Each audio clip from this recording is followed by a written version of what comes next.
Welcome to this week's edition of Flashback Friday, your opportunity to get some good review by listening to episodes from the past that Jason has handpicked to help you today in the present and propel you into the future. Enjoy. Welcome to the Holistic Survival Show with Jason Hartman. The economic storm brewing around the world is set to spill into all aspects of our lives. Are you prepared? Where are you going to turn for the critical life skills necessary to survive and prosper? The Holistic Survival Show is your family's insurance for a better life. Jason will teach you to think independently, to understand threats, and how to create the ultimate action plan. Sudden change or worst case scenario, you'll be ready. Welcome to Holistic Survival, your key resource for protecting the people, places, and profits you care about in uncertain times. Ladies and gentlemen, your host, Jason Hartman. Welcome to the Holistic Survival Show. This is your host, Jason Hartman, where we talk about protecting the people, places, and profits you care about in these uncertain times. We have a great interview for you today, and we will be back with that in less than 60 seconds on the Holistic Survival Show. And by the way, be sure to visit our website at holisticsurvival.com. You can subscribe to our blog, which is totally free, has loads of great information, and there's just a lot of good content for you on the site. So make sure you take advantage of that at holisticsurvival.com. We'll be right back. What's great about the shows you'll find on jasonhartman.com is that if you want to learn about some cool new investor software, there's a show for that. If you want to learn why Rome fell, Hitler rose, and Enron failed, there's a show for that. If you want to know about property evaluation technology on the iPhone, there's a show for that. And if you'd like to know how to make millions with mobile homes, there's even a show for that. Yep, there's a show for just about anything. Only from jasonhartman.com. Or type in Jason Hartman in the iTunes store. It's my pleasure to welcome Victor Davis Hanson to the show, and today we are going to talk about several interesting things. A little bit about Europe, Greece, that meltdown, and also about California as well. Victor, welcome. How are you? Very good. Thank you for having me. Well, good. My pleasure. So you've written quite a bit, and maybe we'll start about this fairly recent Pajamas Media article, Zero Jobs 101, The Psychology of Alienating Employers. And as an employer myself, I couldn't agree more, if you're referring to the government alienating employers. Yeah, well, most recessions have recoveries, and we've had the recession officially ended, as you know, in June of 2009. So officially at least, so these last 2 years have been something quite unusual, at least in comparison to other post-war recoveries. Very sluggish recovery, and one of the reasons I think that we're having such difficult times is employers are hoarding cash, consumers are not spending, because the president, for good or evil, has created a climate where a lot of people are uncertain. They don't know what the tax code is going to be. They don't know what the regulations are going to be.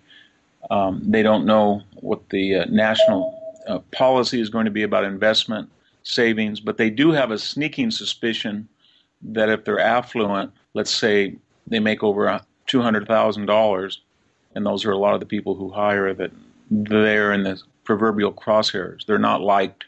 So a lot of it's psychological. People just don't feel comfortable with a president who is talking about millionaires and billionaires in reference to those who make over $200,000 a year. Yeah, all those people with $200,000 a year driving their private jets, as he likes to talk about. Absolutely. You know? It's just Gulfstream costs $50 million, so I don't know who can afford that, but it's not the guy that has the local garage or the landscape business. I completely agree. It's interesting. I don't know if you caught any of it, but I like the way Peter Schiff said it. He testified in front of Congress recently, and I was watching the tape, and he said, the riskiest thing one can do nowadays is to hire somebody. You have threat of lawsuit, theft of your trade secrets. I mean, it is a risky thing to hire somebody. And, you know, as an employer, I would agree, if I can find a way to get that job outsourced or to do it with technology, I'm going to do it. I think everybody feels that way, and that was even true before Obamacare came in. Now we've already started to pay some of the taxes on a health plan whose details nobody knows anything about. I haven't met one person yet who knows what is expected of the employer, except that it's going to be bad. I think he's really succeeded in shutting down American capitalism. Whether that'll continue for a long time, I don't know. But when you have things like this Dodd-Frank, or you have Obamacare, or you're shutting down a Boeing plant, or you're reversing the order of the Chrysler creditors during bankruptcy to protect the union, or you have this share the wealth attitude, it all is in aggregate disturbing. Any one action or any one sermon in isolation wouldn't be too bad because people are pretty forgiving. But now after almost 3 years, in aggregate, people see the picture and they don't like it, and they're starting to react to it. And it's quite unusual because, as I said, the steeper the recession, usually the more vibrant and robust the recovery. But that's not happening this way. No, it's not. We missed 2 summers of recovery so far, so I don't know when one will actually happen. Let's maybe talk a little bit about global events and California, and I'd like to get your opinion on the future in terms of, is it inflationary, deflationary, your thoughts there? But maybe let's start over in Europe. I mean, is Europe coming to an end? I just cannot believe what is going on over there. It is amazing, it's coming to an end. Greece. It's returning to the way it had been for centuries. I lived in Greece 3 years, and I think anybody who knew the country well would be surprised that it could survive in the European Union, because to go to Munich and to go to Athens is much more different than to go to Mississippi and then go to New York. The culture is completely different. The attitude toward taxes, the siesta, the idea of work, the idea of the public sector. And so the idea you were going to have Germans and Northern Europeans subsidize a Mediterranean lifestyle it was not sustainable without some type of federal coercive state. And so that's where we are. I think you're going to see, not with a more of a whimper than with a bang. I don't see a dramatic default. I just think that people are talking and preparing people for the eventuality that Greece will not pay those loans back and won't get enough to continue, and then we'll try to default, and then it will have some mechanism to leave the European Union, and that'll probably be over a 24-month period or something. And I don't know to what degree that will spread, but it seems unlikely that Spain and Portugal and Italy are going to find a way to pay those because their loans are much more massive, and that's what everybody's worried about. There's only 11 million Greeks, so it's not a big deal. But if Greece, and I think it will go, then when you have countries with 50 and 60 million people and 10 times the debt, that's the worry. Huge problems ensue. I mean, I know what my answer is to this, but maybe I'll try to get yours. Was the mistake trying to form a European Union, or was it just the entitlement society in general? It was both. Around us? Yeah, it was both. They had a pretty good idea with the common market, where they were trying to achieve in the 1960s tariff-free ease of trade. And like every bureaucracy, it just grew and grew and grew, and it became less democratic, more utopian, more bureaucratic. And it tried to bridge and actually eliminate cultural differences that were much, much sharper than between states in the United States. And even in the United States, we have regional cultures, but not to the same extent as different countries. And the other idea was the government. After World War II, I suppose, people felt that nationalism and national identity had led to World War I and World War II, and they were going to change the nature of man, so to speak, by making him better educated, with health insurance, guaranteed job. You wouldn't have to work 35 hours a week. That was contrary to human nature. So I think anybody who went to Greece by, say, 2000 was starting to notice things, that in the beaches around Athens at 2 o'clock, everybody who worked for the government, electric company, water company, phone company, bank, they had their government panel vans down at the beach. And then you started to see that people were not eating until 9:30 in the evening. And the siestas were a little longer. There was 3 or 4 more employees in the Bank of Greece when you would go in than you'd seen before. And it always had been that way, but now somebody else was paying for it. So it was more acute. And then you started to see other things that didn't quite make sense, that a country with 11 million people with a very unproductive agricultural sector was starting to have a very sophisticated subway system, highway system, airport, bridges, that was not a result of the capital they were generating in tourism or agriculture, but they were transfers from the EU. I guess what I'm saying is, when I read the Greek newspapers, there was a sense that even if we default, they still have more money than we do, and that's not fair. So maybe they'll blame it on World War II, as some of the op-ed writers did. Maybe they'll blame them on the United States, as some have. But the Greeks have a tendency to do that anyway, but it's a radical version of Obamaism, where they think that life isn't too fair and it conspired against the Greeks and they work just as hard as anybody else, but bankers or Jews or Germans from World War II or whoever their enemy of the week is, they're responsible and not themselves. You cannot get an average Greek on the street to look in the mirror and say, what you do from 6 a.m. to 6 p.m. explains why your country's broke. They just are capable of that level of introspection. Yeah, and retirement at, 49? I mean, this is just craziness. Well, it's typically Greek. It's officially, it looks great on paper. It's, I don't know what it is, 67 or 66. The problem is they have, I think it's 400 professions that are exempt. Hairstylists working with dangerous chemicals and all this kind of stuff.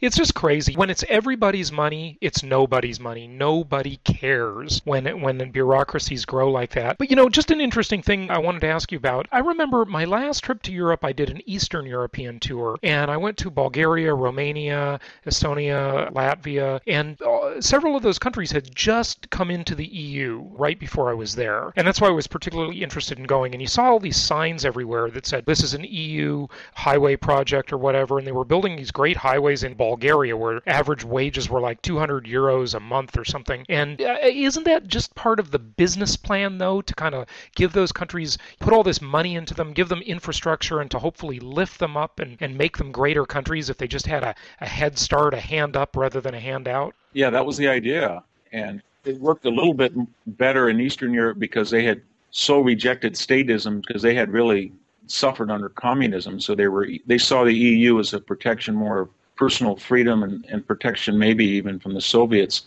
in a way the Greeks, being part of the Western Bloc, hadn't. But that was the idea, that they were going to make a uniform European infrastructure. And then the way it was sold to a lot of Germans and Dutch and Scandinavians was simply, well, we're all in the same boat now, and you love to go down to Mykonos, and you love to go to Napoleon, you love to go to Hania, Crete. So wouldn't you like, when you get there, to have a good airport, and wouldn't you like to have a good subway system in Athens? And you're going to be there in tourism, and that was the idea, that everybody was going to enjoy it, and there were no more national differences. And that's the way the Greeks looked at it.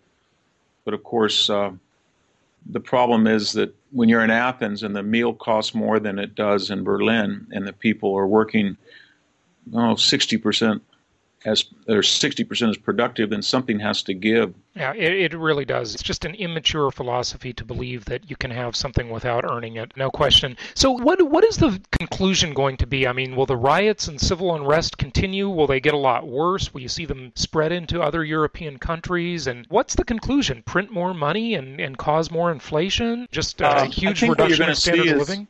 Yeah, I think you're going to see a return to Southern European currencies. And when I lived in Greece, this happened all the time. I can remember it happening in 74, 77, 78, and where you would wake up and there'd be a radical change in the value of the drachma. When you went into Greece, you had to write on your passport all the dollars that you had, and you couldn't take any more out when you left. And then when you went to the bank, I think then it was $200 in cash you could have. And everybody swarmed you that you saw, that you knew, because they wanted to trade black market drachma so then they could get U.S. dollars, because they couldn't travel outside their country. They didn't have any currency that was convertible. Things were very cheap. And when corruption was exposed and there was a big budget deficit, they just printed more drachmas. Everything's got cheaper. More tourists came in. Less Greeks could buy imported goods. That's the big thing that I noticed in all those countries. When one traveled in the 70s, you just didn't see electronics, jeans, sneakers. I never bought foreign clothes or foreign electronics when I was in Greece. You just couldn't get a hold of them. The government did not want to waste foreign exchange on stuff like that. So the return of those Southern European currencies, and what does that mean? They're just not convertible outside of the country then, yes, again? They're not in today's connected world? I can't imagine that. Well, they have to be, because they don't have indigenous industries other than tourism that are competitive on the world market. So it's very hard for them to get a convertible mark or franc or dollar. And so one of the ways that the government functions is it doesn't let its citizens earn dollars or euros and then spend them abroad on vacations when the government really needs those to buy sophisticated power plants or to have a foreign company come in and build a bridge. And then it means the consumer doesn't really have access to Chinese goods or low-cost consumer items because they have no mechanism to pay for it. And the idea is that people then find ways to be more productive. If they don't have exchange, maybe they will not have a subsidized olive orchard that the Germans are paying for, then selling your oil to a subsidized co-op and getting a check in the mail for doing really nothing. Maybe they'll have to go out and study what oil production is like in the United States or other places and then compete on the world market to earn foreign exchange. So I think we're going to go back to the way things were before the EU came onto the scene. And your question of whether it's going to be a source of social turmoil, I think it will be for a while, and then it'll be followed by a collective depression. I mean, a mental depression. People will just see there's no alternative to it.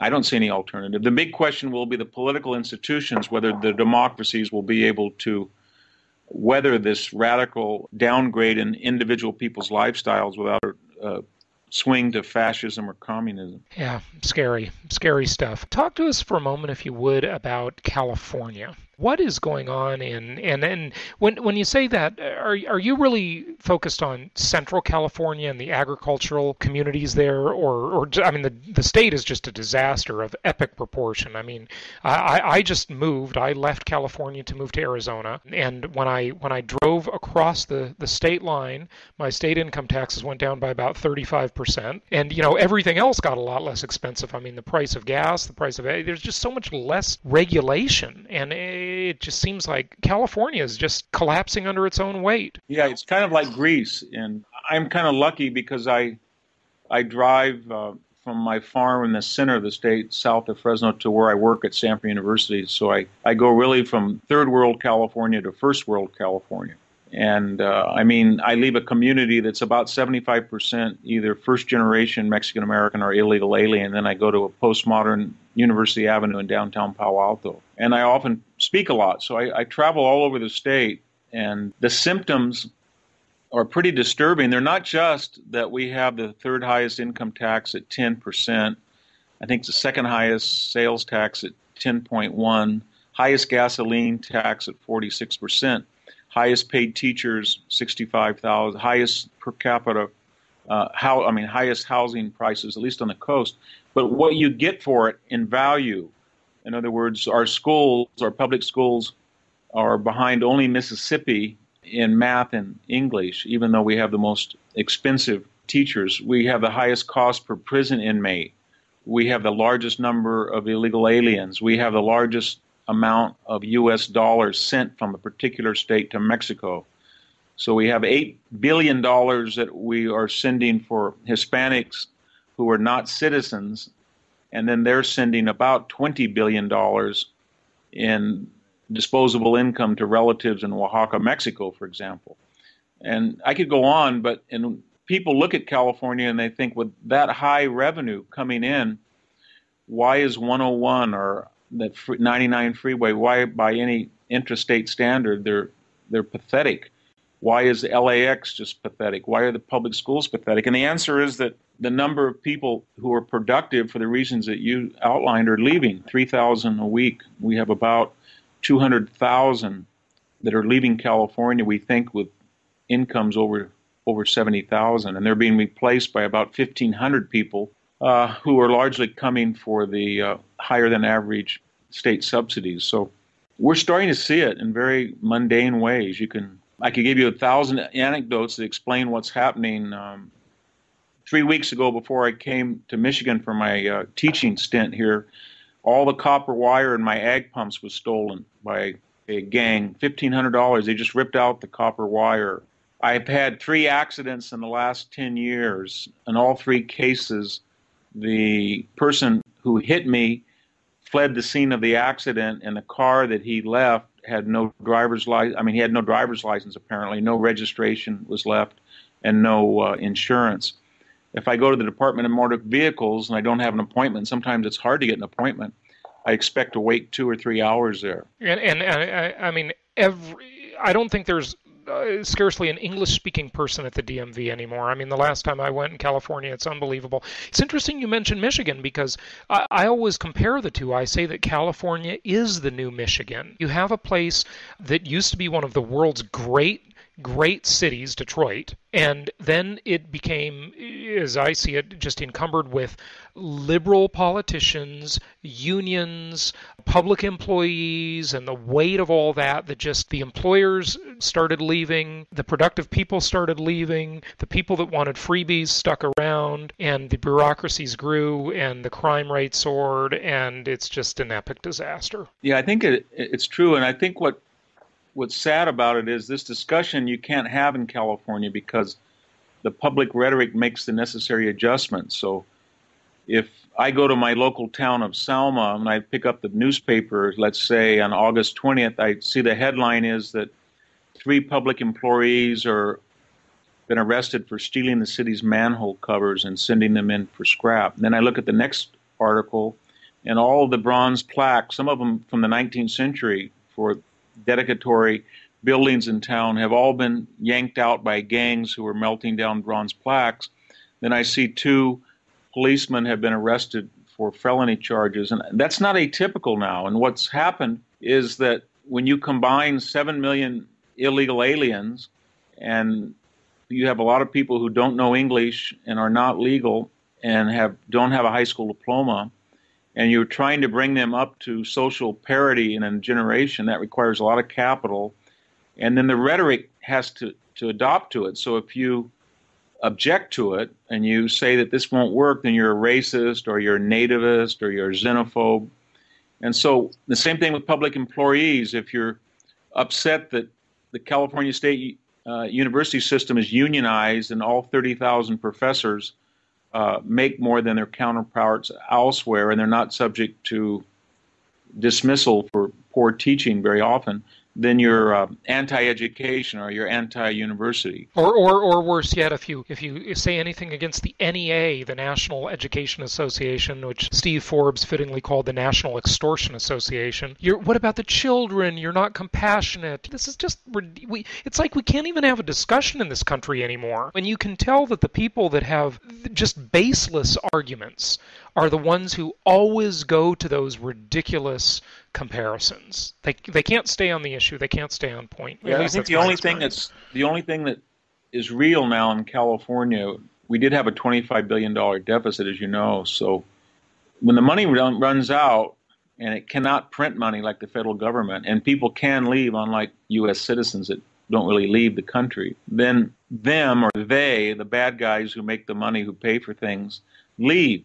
And then the people who are left, we go through a process of Detroitization. And now that's where we are. So people are starting to cope with it. And in the center of the state, we have furloughs, where I know a lot of people who tell me that they make a particular salary, but they really don't, because they don't go to work every day. They take 1 or 2 days a month where they stay home and they're not paid, because the unions are so strong you can't readjust the salaries or the wages. And so people are kind of coping, and it's getting back. One of the things I try to look at from a historian's point of view, I live in the same house as my great-great-grandmother, and I can remember all of the so-called marches of civilization. There were people that passed rules that said we had to have dog licenses and rabies shots, and they'd come out and inspect your dogs. And then there was a mosquito abatement district we paid taxes to that would drive in and make sure there was not mosquito carrying malaria or West Nile virus today, I suppose. Well, all that is starting to go backwards. So when I ride a bicycle 20 miles outside my home, I see rural lots with 6 or 7 Winnebagos. I'll see 3 or 4 pit bulls with no collars on them. I'll see cantinas just up and down the streets where people are selling food, but they don't have any permits, and they've just made permanent restaurants park their cantina, put chairs, got a porta potty, and they're not inspected. And so when you have hyper inspection, you discourage business, then you have hyper lawlessness. So one of the ironies of California, it's the most free and unfree place at the same time. That's a very interesting point, because I have found in business, I owned a real estate company a few years back that I sold, and it was interesting because the regulators will make a law and then they won't enforce it, or at least not enforce it very much. And everybody starts disobeying the law. And the problem is all your competitors are here disobeying the law, which makes them more profitable than you if you're following the law. And you live in fear that, gosh, if you're going to break that law, are you going to get in trouble? Right? And so this is exactly what's happening. The people who have nothing to lose are opening up these unregulated restaurants that you talk about that are violating every health code in the book, I'm sure, and not having a business license, and they have nothing to lose. But a real business person, if they want to go in business, they're burdened by just mountains of regulations, especially in the Socialist Republic of California. Yeah, I call it ignoring the felony and going after the misdemeanor, because I was riding a bike this summer and I saw an individual come up, look both ways, open up the back of his van, take out a dishwasher and some used, ruined appliances and throw them on the side of the road where a lot of trash was and drive off. And then when I continued to ride up to a corner, I saw a highway patrolman, and he was lasering people for cell phone violations, or looking for cell phones. So had his window down. I just talked to him for a second. And I said, if you'll just get out of your car or you'll just turn your car around a mile away, we have real health hazards, because people are throwing wet garbage, all sorts of appliances all over the road. And that seems to me a much more greater danger to the public community than even though I don't like people who use cell phones. And he said something very interesting. He just said, that doesn't pay. Exactly. It's not profitable. Follow the money. They make money by writing tickets. And he knows the people that I guess he thinks the people who have a cell phone will obey the law when they're stopped, and then they will pay the fine, where if he arrests somebody throwing out a garbage, either they don't have the money, or they'll have to be deported, or they'll have to do something. And it's very funny, because the people who are the architects of this system don't even like it. Jerry Brown was really the architect in the 70s of what became California and his vision, and now he's unhappy with what he created.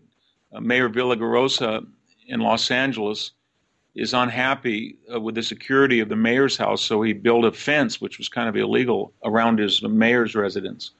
And I can see that a lot, that some very liberal people whose ideas were reified now are either leaving, or they're fleeing to the Palo Alto Hills, or they're trying to find in their own personal lives mechanisms not to deal with public agencies that they used to, that are the logical expressions of their own ideas. Well, yeah, but of course it's typical liberal hypocrisy, the limousine liberal syndrome, where they don't live the lives they created. But Jerry Brown doesn't seem that unhappy with what he did in the 70s. I mean, he's furthering his agenda from back then. He just allowed illegals to get free education, I think, in colleges in California. I mean, that's unbelievable. Where if you're an Arizona resident, you come to California, you've got to pay out-of-state tuition. This is just so bass backwards. It's crazy. I mean, no logical human being could ever agree that this is fair and it's reasonable and it's okay in any way. But he is governor, and he does have to balance the budget.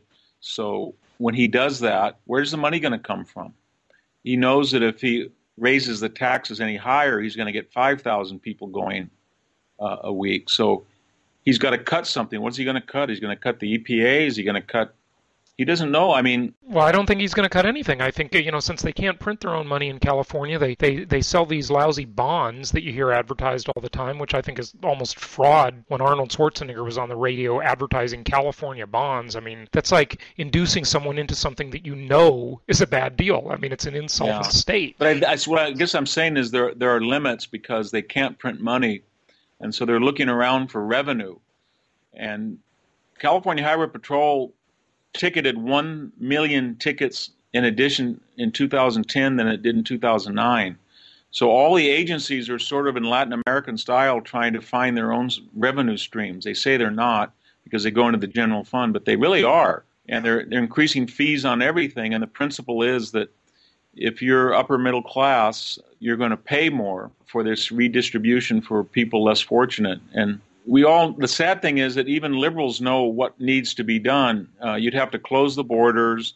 You would have to go back into the school system and start stressing a fact-based literacy, English, mathematics curriculum rather than the therapeutic social themes that are in the curriculum. And then you'd have to stress construction rather than regulation. And I don't think that there's too many people invested in the present system that they're afraid of, mostly public employee unions.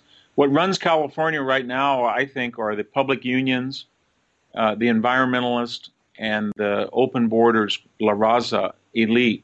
And between those three groups, boy, you can't get much done in California. And I always say that because you don't want to live in a state, meaning a state or a government, a state in that way, that is financially insolvent, because they always end up going into business against their own citizens.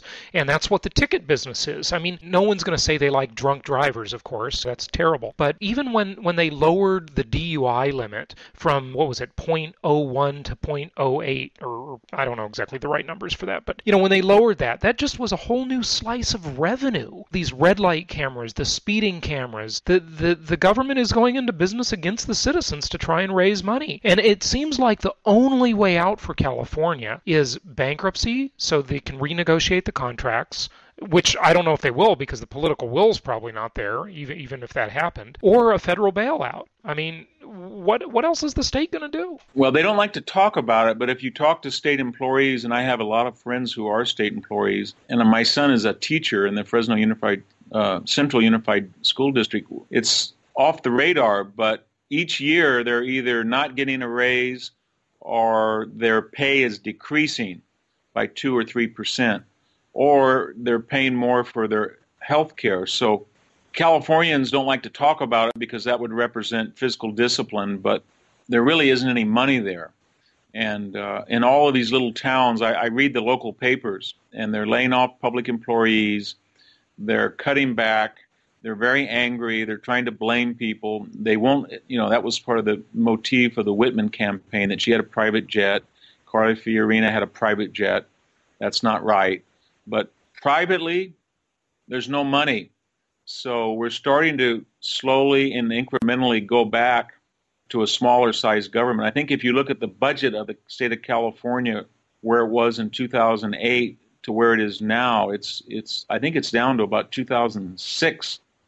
As far as the size of government, and it's going down because there's no money. And part of the irony is that the highest paid employees are so highly paid, the full professors in the CSU system, that you can't hire anymore. And so as the government shrinks, in some cases we don't have enough public workers per 1,000 people because they're just too protected and too wealthy. I know that's true in education. I know that's true in construction. When a professor at California State University, any of the 22 campuses, retires, nobody can afford that $100,000, $120,000 salary and $80,000 benefits. So they take the position and they divide it up in fours, and they hire people by the hour part-time. And that's what they're doing all over California. So we're really, I guess all we're seeing is sort of an aristocracy that's retiring, public aristocracy that won't be replicated. Right. So it'll just have to sort of die off through... Yeah, that's what's exactly happening. It's dying off very slowly. Yeah, but that could take a long time, and California could end up being a much more devastated place than it is today. I mean, it's just...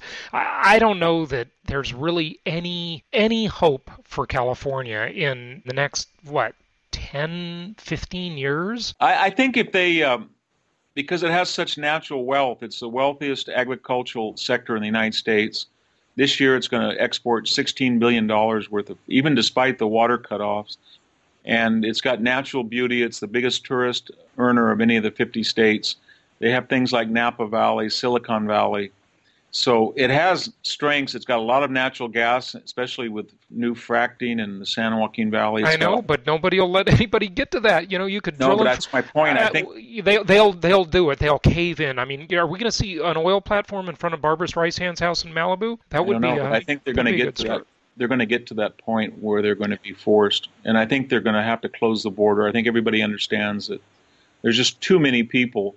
The old idea that people are only coming to California to work and they're not coming up here to have children, or they're not pregnant when they come, or they're not going to burden the health care. Too many people have been to the DMV or to the emergency rooms of community hospitals to see that they just don't have the resources anymore to extend such generous benefits to 6-7 million people from the third world. It can't do it. Good point. First of all, do you have a website? Yes, I do. VictorHanson.com. VictorHanson.com, and you have several books, right? Yes, I have a novel that came out this week called The End of Sparta. That's interesting. Can I ask you about that for just a moment? I remember in college studying Athens and Sparta and how my professor would compare the two, and I found that to be such an interesting thing. Now, I know nothing about the novel, but did Sparta end because it was such a closed system versus Athens that was open? Well, it won the Peloponnesian War, but it did eventually lose, and I talk about, and the novel is the invasion of Sparta by Thebes and the freedom of all the serfs and helots. And it's about a great march that it's an obscure event in history, but was very famous, but very little known about it, about a great march of farmers who marched all the way into the heart of Sparta and destroyed the state, freed all of their slaves, and defeated it.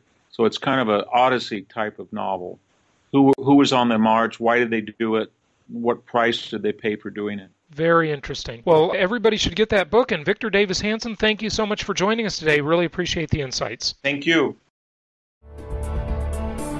Now's your opportunity to get the Financial Freedom Report.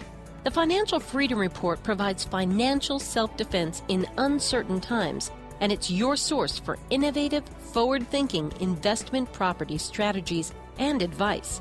Get your newsletter subscription today. You get a digital download and even more. The price only $197. Go to jasonhartman.com to get yours today.